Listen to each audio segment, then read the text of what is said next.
అందరికీ నమస్కారం.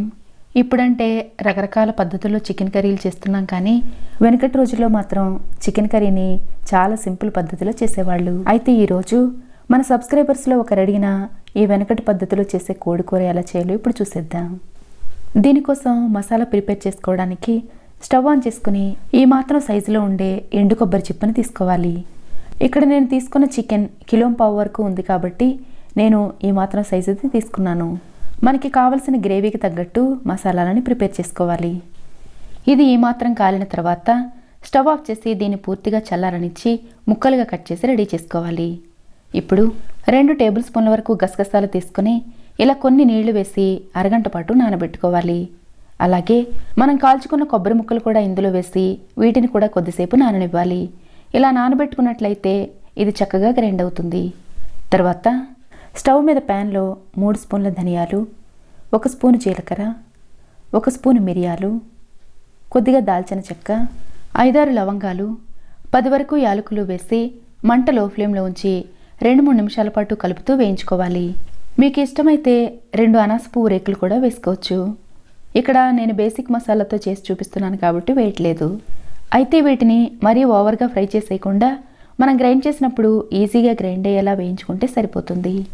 ఇప్పుడు స్టవ్ ఆఫ్ చేసి పూర్తిగా చల్లారిన తర్వాత వీటిని మిక్సీ జార్లో వేసుకుని చాలా మెత్తని పౌడర్లా గ్రైండ్ చేసుకోవాలి. ఇప్పుడు దీన్ని ఒక గిన్నెలో తీసుకున్న తర్వాత ఫ్లేవర్ పోకుండా ఉండడం కోసం దీని మీద మూత పెట్టి పక్కన పెట్టుకోవాలి. ఇప్పుడు చక్కగా నానిన ఈ కొబ్బరి ముక్కలు గసగసాలని ఇందులో వేసుకొని అవసరమైతే కొంచెం నీళ్లు కూడా వేసుకొని అసలు ఏమాత్రం పలుకు లేకుండా చాలా మెత్తని పేస్ట్లా గ్రైండ్ చేసుకోవాలి. గసగసాలు సరిగా నలగకపోతే కూరలో పలుకుల్లా తగులుతూ టేస్ట్ అస్సలు బాగుండదు కాబట్టి చాలా మెత్తగా గ్రైండ్ చేసుకోవాలి. వెనుకటి పద్ధతిలో చేస్తున్నాం కాబట్టి ఈ కూరకి ఇలా నాటుకోడి తీసుకుంటున్నాను. మీకు కావాలంటే రెగ్యులర్గా దొరికే బ్రాయిలర్ కోడి తీసుకోవచ్చు.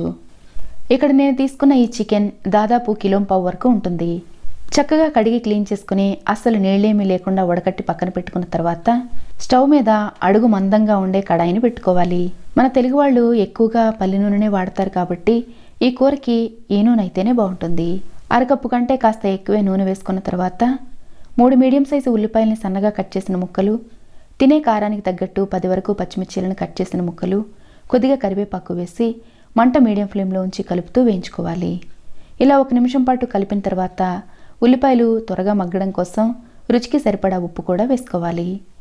ఇవి ఇలా చక్కగా వేగిన తర్వాత ఇందులో 1/2 స్పూన్ వరకు పసుపు వేసుకొని 2 టేబుల్ స్పూన్ల వరకు అల్లం వెల్లుల్లి పేస్ట్ వేసుకుని ఇందులో ఉండే పచ్చితనం పోయేలా మరికొంచెం సేపు కలుపుతూ వేయించుకోవాలి. ఇదంతా ఇలా చక్కగా వేగిన తర్వాత మనం కడిగి క్లీన్ చేసి పెట్టుకున్న చికెన్ అంతా వేసుకోవాలి. చికెన్ వేసిన తర్వాత మంట హై ఫ్లేమ్లోకి టర్న్ చేసి ఈ నూనెలో ఈ చికెన్ చక్కగా వేగేలా 5-6 నిమిషాల పాటు కంటిన్యూస్గా కలుపుతూ వేయించుకోవాలి. ఇలా మంట హై ఫ్లేమ్లో ఉంచి 5-6 నిమిషాల పాటు నూనెలో వేయించినట్లయితే చికెన్ చక్కగా ఉడకడంతో పాటు నీచువాసన లేకుండా మంచి ఫ్లేవర్ఫుల్గా ఉంటుంది. ఇప్పుడు దీని మీద మూత పెట్టి మంట లో ఫ్లేమ్లోకి టర్న్ చేసి నెమ్మదిగా ఉడకనివ్వాలి. ఇలా మనం మూత పెట్టి మగ్గించేసరికి ఇందులో నుండి నీళ్లు ఊరుతూ ఉంటాయి. అయితే ఇలా ఊరిన ఈ నీళ్లు కూడా ఆవిరైపోయే వరకు మరికొంచెం సేపు మూత పెట్టి మగ్గనివ్వాలి. అయితే అడుగు పట్టేయకుండా మధ్య మధ్యలో మూత తీసి కలుపుతూ వేయించుకోవాలి. చికెన్ అంతా ఇలా నూనెలో చక్కగా మగ్గి నీరంతా ఆవిరైపోయి ఇలా ఆయిల్ సపరేట్ అవుతూ ఉన్నప్పుడు తినే కారానికి తగ్గట్టు కారం వేసుకోవాలి. అయితే కూర మంచి కలర్ఫుల్గా ఉండాలంటే మంచి క్వాలిటీ ఉండే కారం కూడా వాడుకోవాలి. ఇక్కడ నేను 3 స్పూన్ల వరకు కారం వేసిన తర్వాత మనం గ్రైండ్ చేసి పెట్టుకున్న కొబ్బరి గసగసాల పేస్ట్ కూడా వేసి ఇందులో ఉండే పచ్చితనం పోయే వరకు మంట మీడియం ఫ్లేమ్లో ఉంచి కలుపుతూ వేయించుకోవాలి. ఈ పేస్ట్లో ఉండే తేమంతా పోయి ఇలా చక్కగా వేగిన తర్వాత ఇందులో కూర ఉడకడం కోసం సరిపడినన్ని వేడి నీళ్లు పోసుకోవాలి. ఇలా వేడిగా ఉండే కూరల్లో చల్లటి నీళ్లు పోసినట్లయితే కూర సరిగా ఉడకదు కాబట్టి మరిగే వేడి నీళ్లు మాత్రమే వేసుకోవాలి.